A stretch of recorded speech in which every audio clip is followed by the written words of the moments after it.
So it's great. I pray right now by myself, then they announce something, and then. Okay, I'm gonna go wash my hands.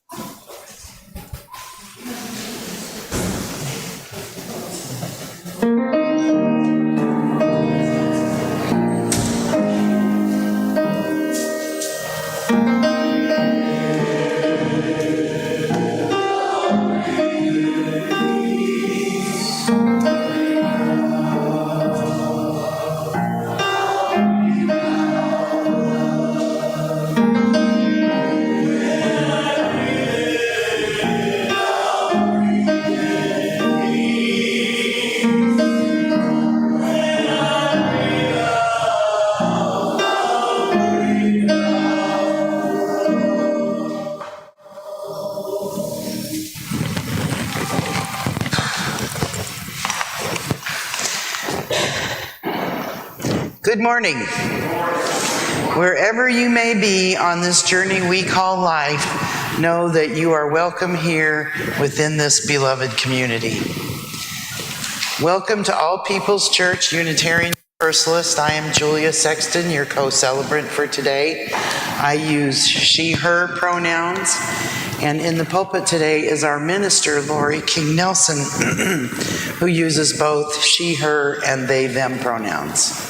Our theme of the month of April is Embracing Possibility. We're especially pleased to greet those who have not been here before. Welcome to our blessed community. For more information about us, please utilize the QR code on the back of the order of service for our social media platforms. And if you haven't yet done so, please sign in at the visitor table by the front door, where you can be placed on our mailing list to receive our weekly emails and monthly newsletter.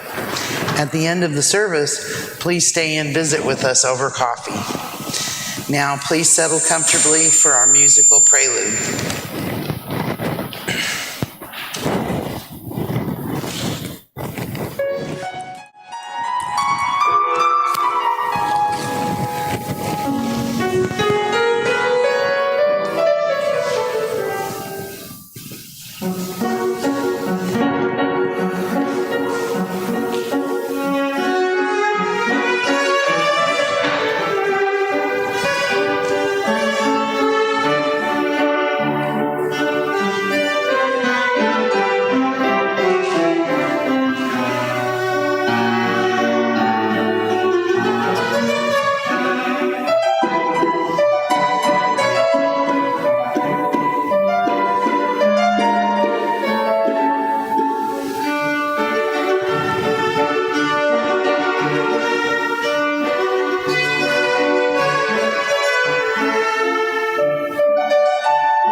Wow, thank you so much.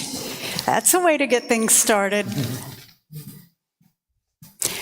I want to say that we held a wedding here last night, and it was such a glorious affair.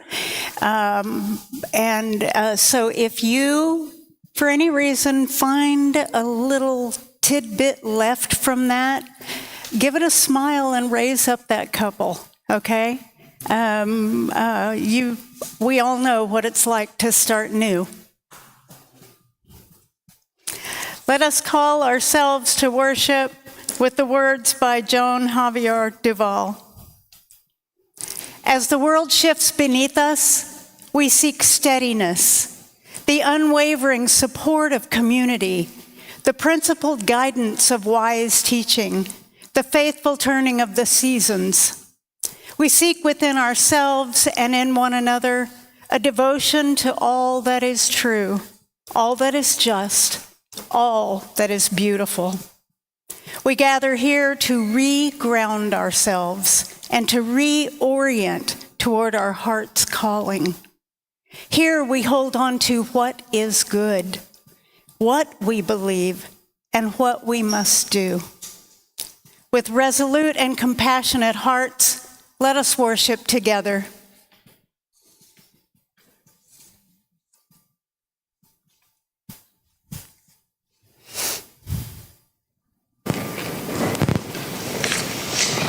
We now invite you to rise in body or spirit for the chalice lighting, opening hymn, and spoken affirmation.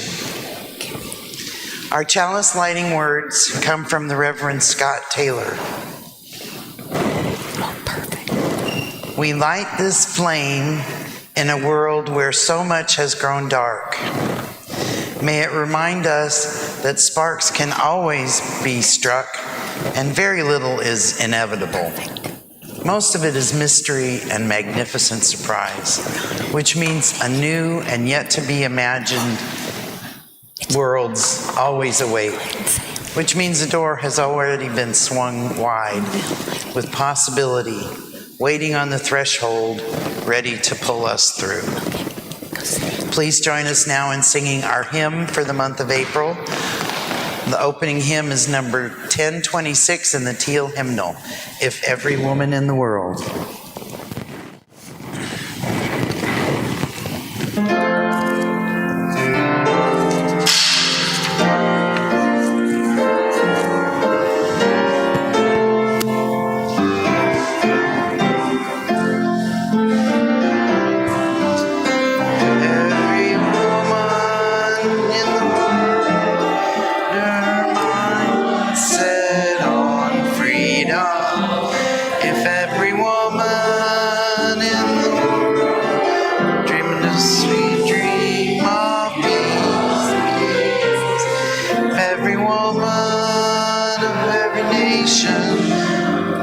Young and old, each generation held her hands out in the name. There would be no more. If every man in the world had his mind set on freedom, if every brother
raised its children in a culture of peace.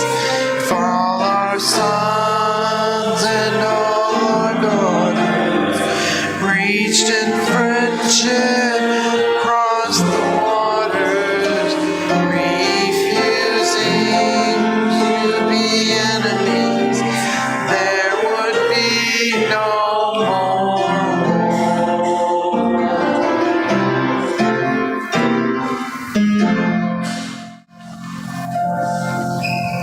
Now there's a song of possibility. Please join us now in our unison affirmation. The words are in the order of service and also projected on the screens. Love is the doctrine of this church. The quest for truth is our sacrament, and service is our prayer. To dwell together in peace, to seek knowledge and freedom, to serve others in community, to the end that all souls shall grow into harmony with creation. Thus do we covenant with one another. You may be seated. Okay, Hey, come on down. They were ready.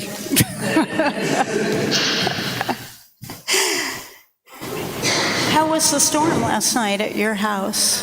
We had some Bad? Sirens? Strong winds? The lightning and thunder, did it make you scared? Yeah. Yeah. I see my toy that I had. It's a tornado mode. Oh, I know. What do you do when you're having big feelings like that? I usually get my favorite cuddle up You get your favorite stuffy and cuddle up on the couch with your family. What do you do when you have big feelings like that? Nothing. You don't do anything? You just wait it out. Or I just hide under it. Hide under a blanket Take cover. and take cover. Yeah, that's good. If you're hearing the tornado sirens, you should definitely do that. Watch Yeah. Well, you know, there are things that we can do when we're scared or when we're mad or anytime we're having these big feelings and we need to kind of get control of ourselves again. Do you ever meditate? You don't? I do yoga. You do yoga. Okay, well, that is a meditative practice, really. I don't do yoga, but I do watch other people do it. So we're gonna do something this morning, and we're gonna see how we feel afterwards. So I'm going to tell you what to do, and we're all gonna do it together. We're gonna do some breathing, okay? So we're gonna breathe in while I count to 5, and then we're gonna hold it while I count to 3. And then we're gonna breathe out while I count to 4. Okay? 5, 3, 4. Yeah, I know, right? But I'm going to let you know, so it's going to be, we'll know what we're doing, I hope. Okay, so let's close our eyes. We close our eyes and be real still, or as still as we can be. And let's start breathing. Breathe in. 1, 2, 3, 4, 5. Now hold it. 1, 2, 3. Now let it out. 1, 2, 3, 4. Good. I could hear you doing it. I had my eyes closed, but I could hear you. I could hear you breathing. How did that feel? Felt good? Let's try it one more time, okay? Still feel scared from the tornado. It won't make any of those big feelings go away completely, but it'll kind of help calm you so that you can deal with the situation, okay? Kind of help give you a minute to think about things. All right, let's close our eyes again. Y'all are welcome to join us. All right, ready? Breathe in. 1, 2, 3, 4, 5. Now hold it. Hold it for 3. 1, 2, 3. Now breathe out. 1, 2, 3, 4. You did it even better that time. Did it feel better that time? Yeah. I have to do that sometimes. Like this morning, when I first came into my office, the whole floor was flooded. And I had 40 things to do and no time for the flooding. It did. There's water. It's still there because I didn't have time. And so it went on the list, and it will wait until I have time. But I had to stop and breathe real deep when I got here and go, there's nothing I can do about this right now, and I will come back to it. And sometimes we do that when we're mad. You know that there's nothing you can do about whatever's happening right then. So you take a deep breath and you go, I will come back to that when I am a little bit stronger. Or when you're ready, exactly. You went to build a really hard car? Oh, it's really hard to build. So what do? Do you have to take a deep breath and think for a minute about how it needs to go together? Yeah. Oh, a picture, but no instructions. That is exactly what life is. I tell you, you've got it. Yeah. A picture with no instructions. Well, I want y'all to think about doing that this week, because I know when y'all go to school and when you're with your friends and when you're dealing with your parents, because we all know what that was like. Oh, your teacher. Okay. Oh, my goodness. Well, she's misplacing your work, so you have to take a deep breath a lot, don't you?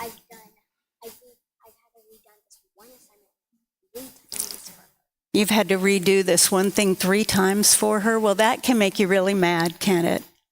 Yeah. All right, well, this week, hopefully it won't happen again, but if it does, I want you to take some deep breaths when you're feeling those big feelings, okay? All right, and you can tell me about it when we come back together next week, all right? Thank you both for lighting the candle this morning. Let's sing them out.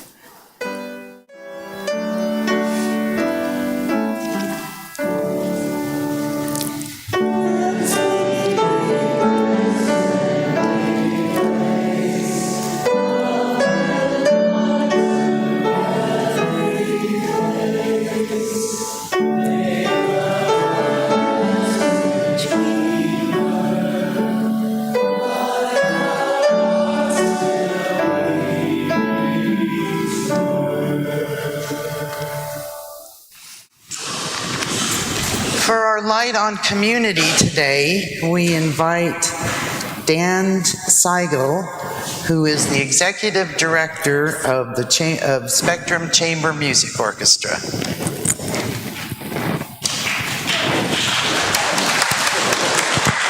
Did I say it right? Close. There's a mic right there. More, yes. Still more. My name is Dan Seigel. I am Executive Director of Spectrum Chamber Music Society. You guys are probably pretty familiar with Spectrum. You've been here at this church for 40 years.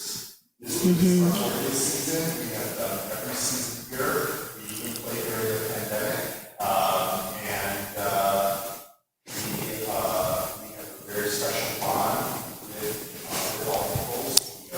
Thank you so much. Being our host for all these years. We have an event coming up on May 18th. It's our annual fundraising event. Where Miguel Arroyo, who used to be the music director for Pacific, where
Thank you, Dan.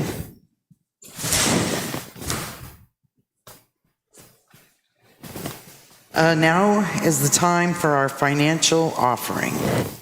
Your contributions will benefit the missions and operations of the church, as well as outreach to the larger community, as we share the undesignated cash offerings that are collected each week.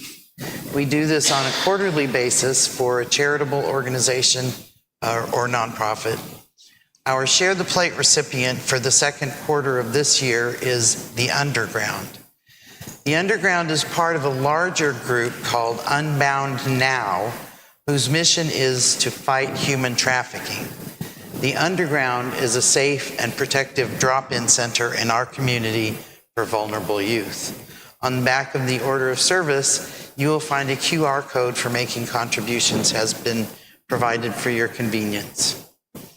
As a self-funded and self-propelled congregation, we do always need money, but we also rely on the energy and vision of volunteers, social justice advocates, programs committees, administrative committees, building and grounds worker bees, religious exploration teachers, caring committees, and greeters.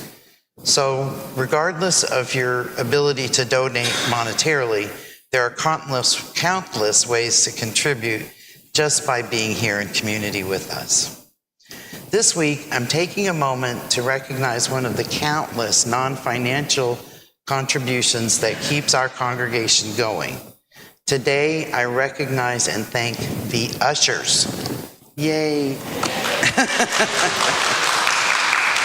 You know these individuals who help out by passing out orders of service and passing the collection plates this week. This is an essential, silent role in our church operations, and we are grateful for their dedication. Will you, beloved ushers, please now come forward so that the offering may be given and received.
I know we're not supposed to be prideful or boastful, but I feel both of those things right now.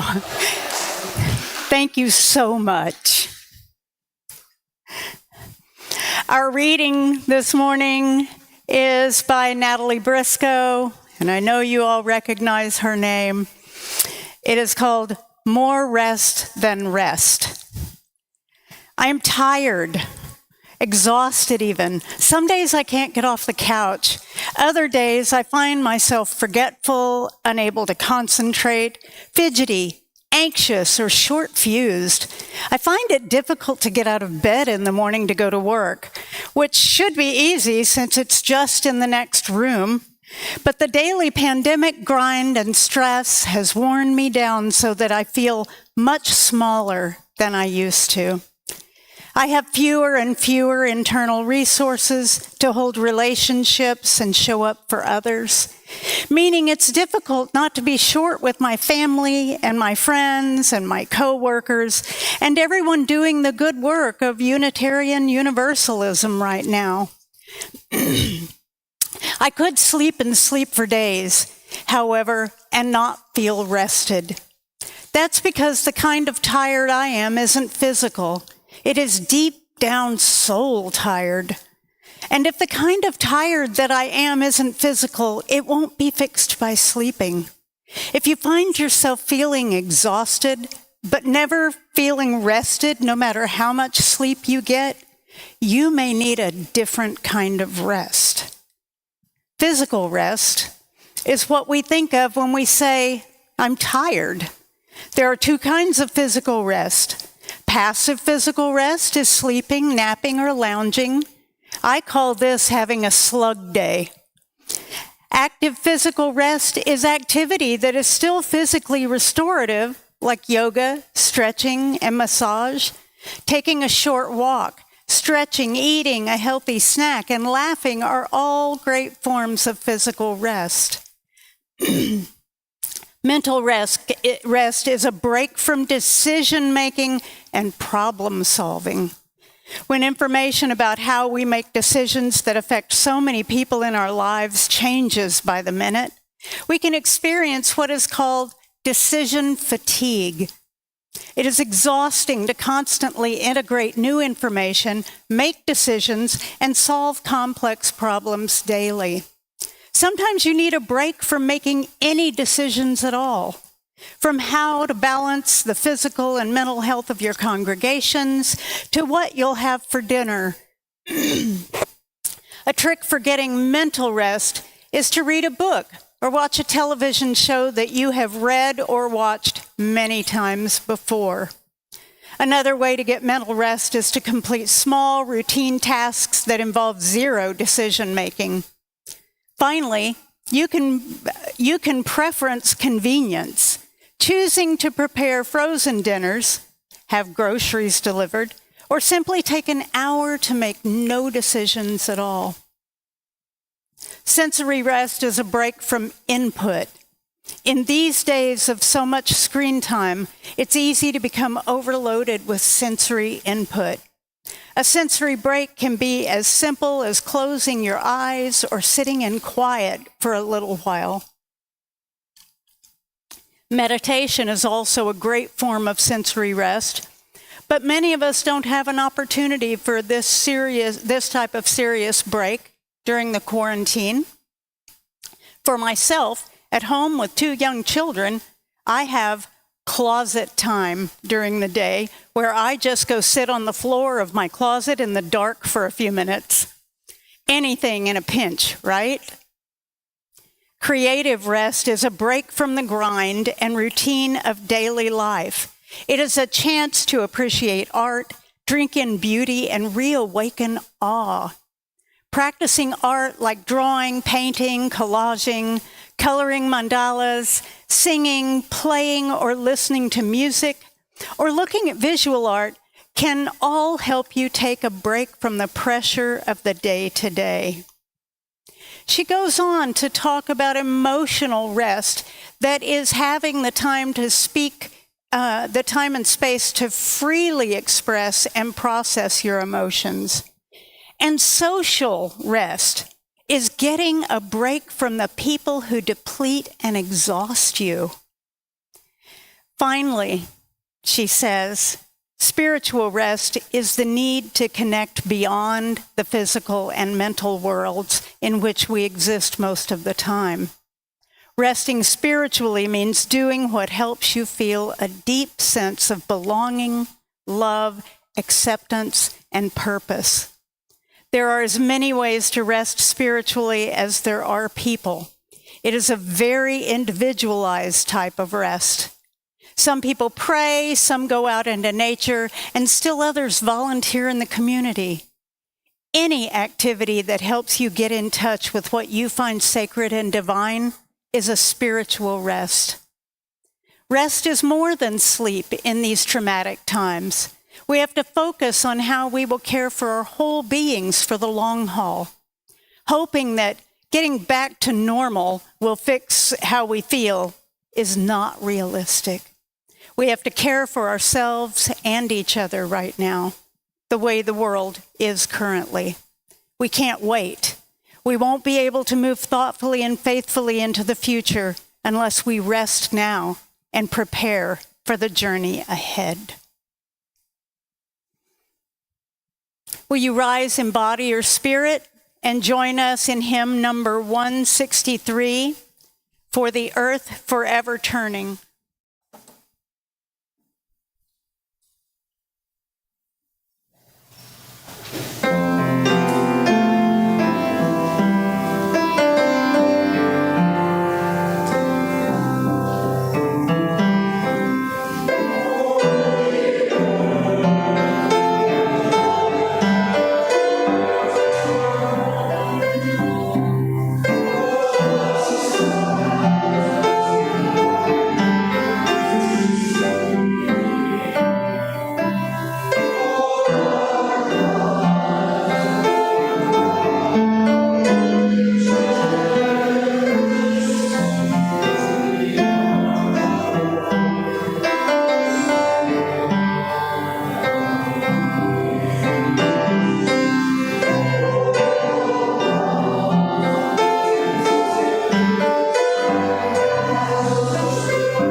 At this time in our service, we pause to honor and give time and attention to those things most important to us. We gather here for healing and peace in our hearts and in the world, and honor our time together with the shared stories and news from the congregation.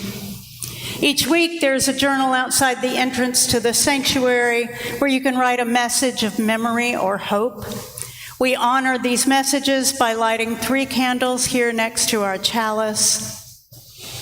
Also, at any time during the service, you're welcome to come forward and light a candle in the meditation center here at the side of the chancel. Today, from our book of memory and hope, we include the following. Please say a prayer for all the people impacted by the storms across Texas and the country.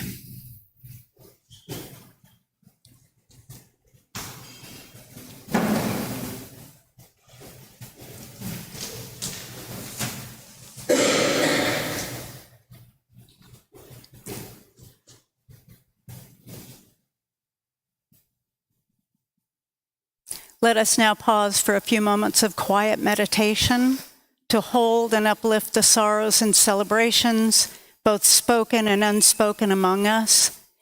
And then Misha will lift our hearts with music.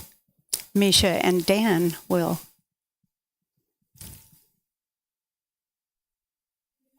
Tradition, which is grounded in a respect and reverence for the natural world, calling upon the four directions, is the usual way to begin any ceremony. Each direction is associated with an element of the natural world and represents some part of our human nature as well. The directions are not seen as separate and isolated, but rather as a part of the interdependent system that makes up the world. Here on our altar, we have the symbolic elements for each direction, and we will travel through the meanings associated with each direction before entering into our time of meditation.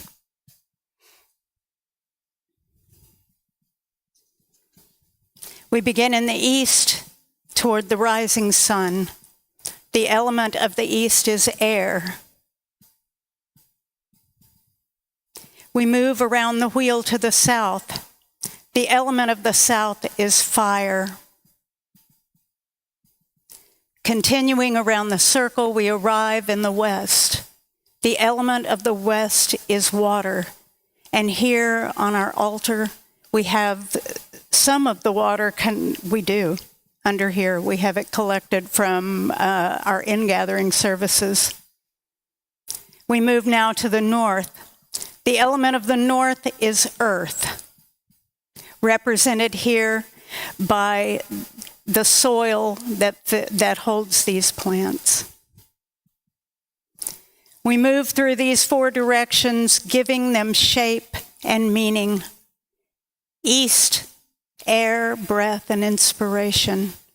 South, fire, transformation, and action. West, water, feeling, and reflection. North, earth, balance, and wisdom. Now I invite you to turn toward the direction that calls you today. You can stay in your seat, you can stand, you can turn your head or your whole body, but orient yourself toward the one of the directions, the element that speaks to you and your life right now. And when I ring the bowl, we will enter into a full minute of silent meditation before the music.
We don't even want to open our eyes, do we? Thank you so much, Miss Music. And for the partnership, the relationship that you have built with our congregation and our church. We're so grateful for that. And we can't wait for the concert next month, right? Yeah. So I told y'all that yesterday was a really, really busy day. And so I never was able to get around to editing what I was going to say today. So you get what you get, okay? And when I stop, we stop, okay? Because I did ramble because I was feeling some really big feelings yesterday. So I want to start with how much it filled my heart to see Ronan actually light the candle today. And he was so excited about it that he blew it out so he could light it a second time. That is what we want to have. We want them so excited to be in worship and to be a part of the service. And we witnessed it right there. I'm going to carry that with me for a while. And I know that every time I think of it, I'm going to smile, and it's going to make the world feel a little better. So I spent the last few weeks preparing for the wedding held here last night.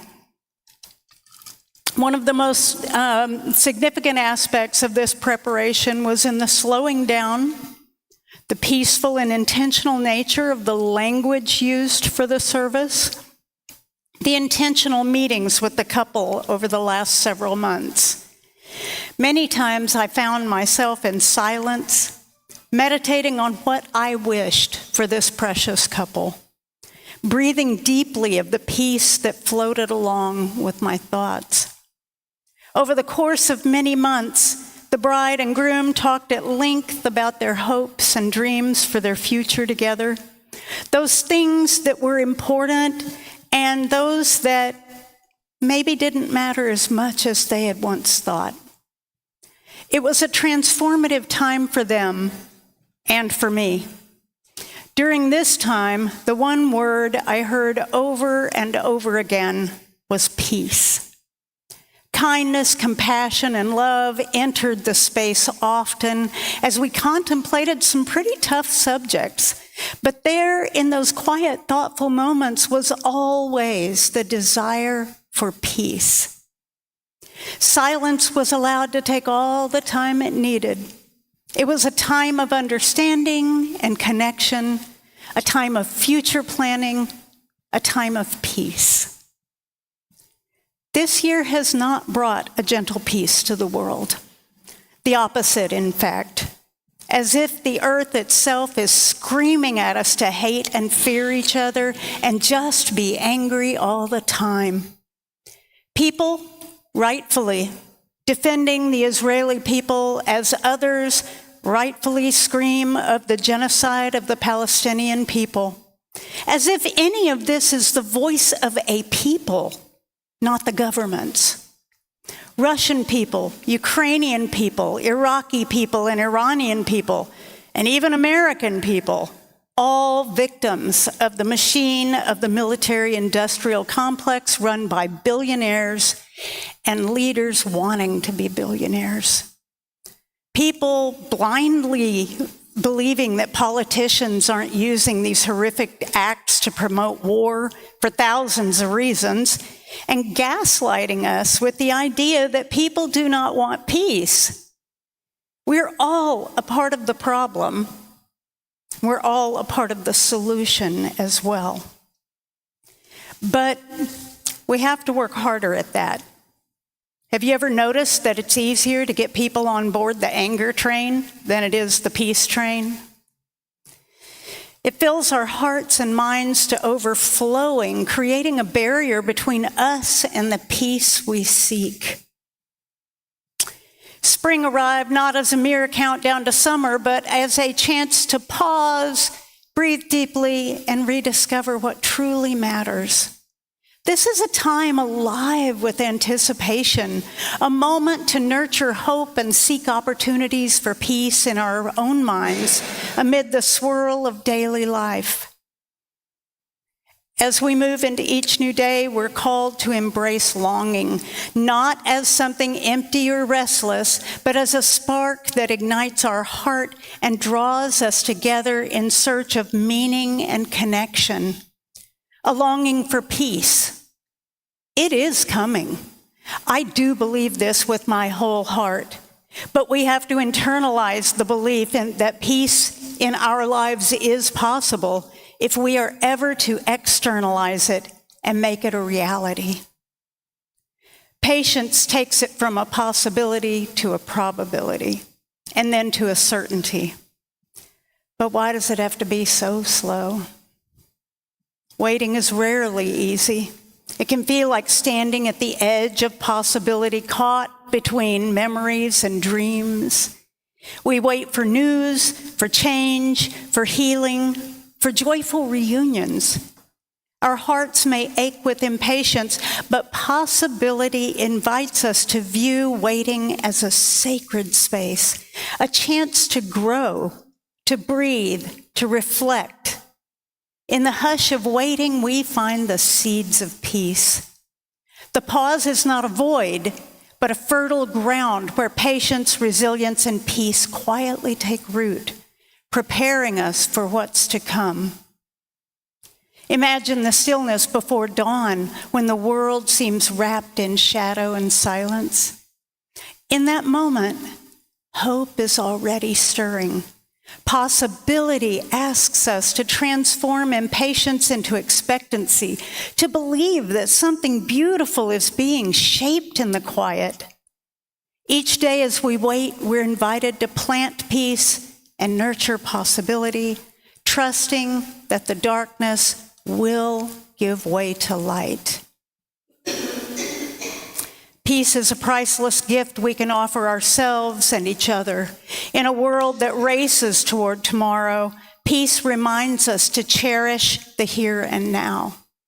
Peace is not the absence of trouble, but the ability to stand firm and serene amid uncertainty.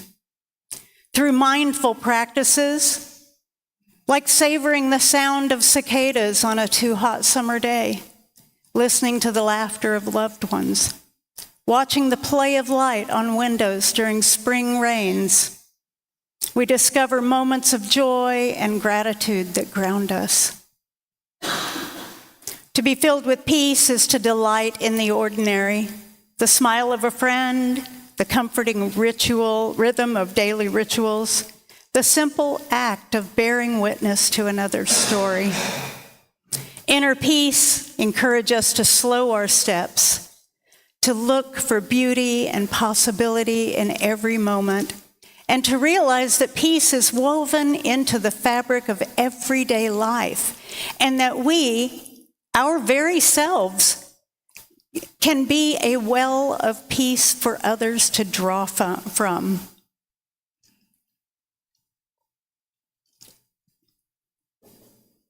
Now, our deepest peace is found within.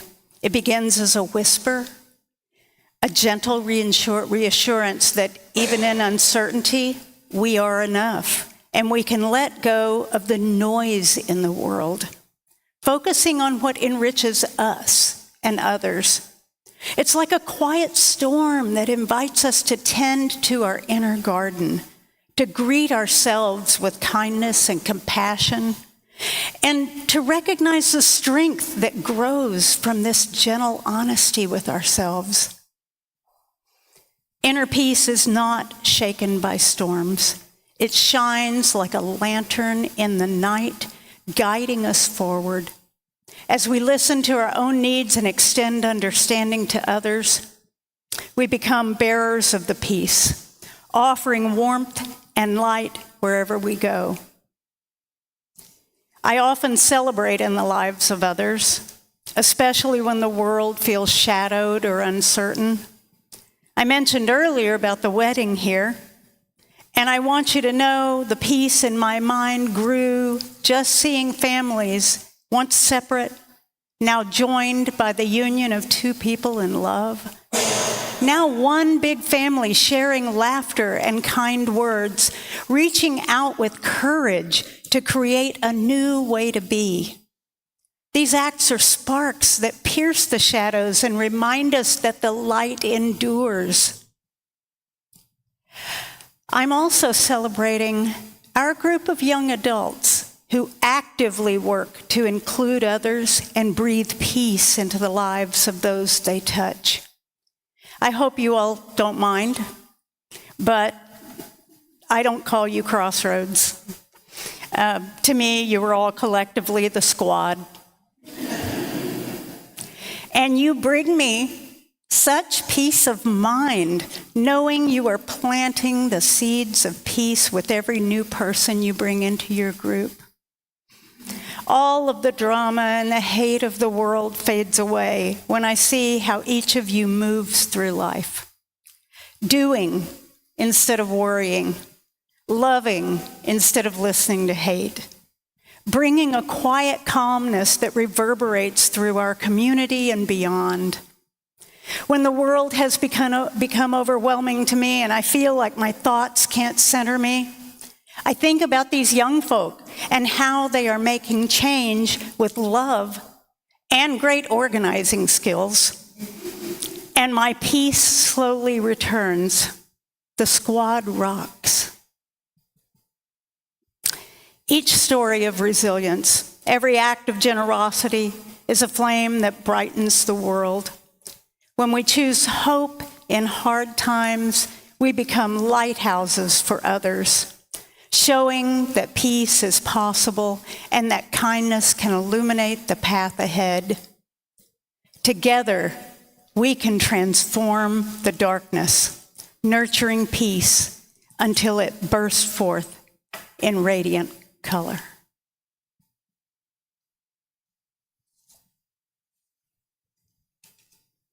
Will you rise in body or spirit as we sing the closing hymn, if I ever get to it?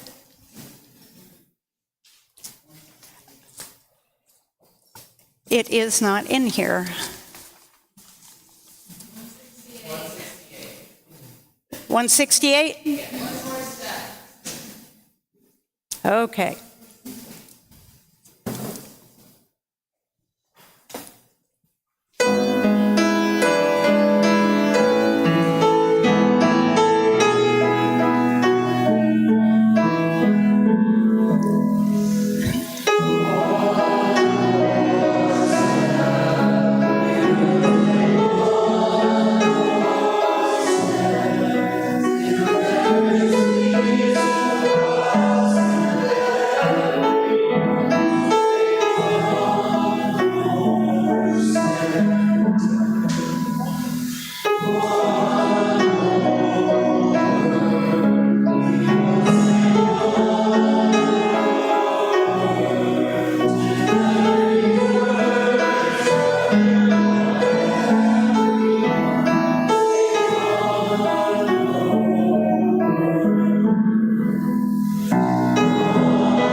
Our chalice closing words are from the Reverend Tandy Rogers.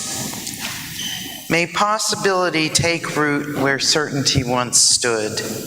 May curiosity lead the way. May you loosen your grip, open your hands, and find something unexpected is already unfolding.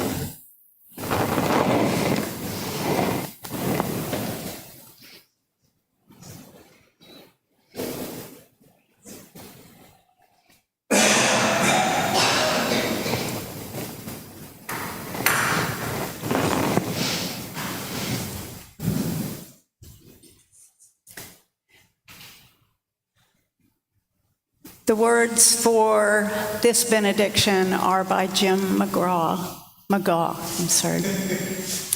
When I say go in peace, I don't mean go in mindless oblivion. When I say go in peace, I don't mean go without challenging yourself or others. When I say go in peace, I don't mean go in utter ease and comfort.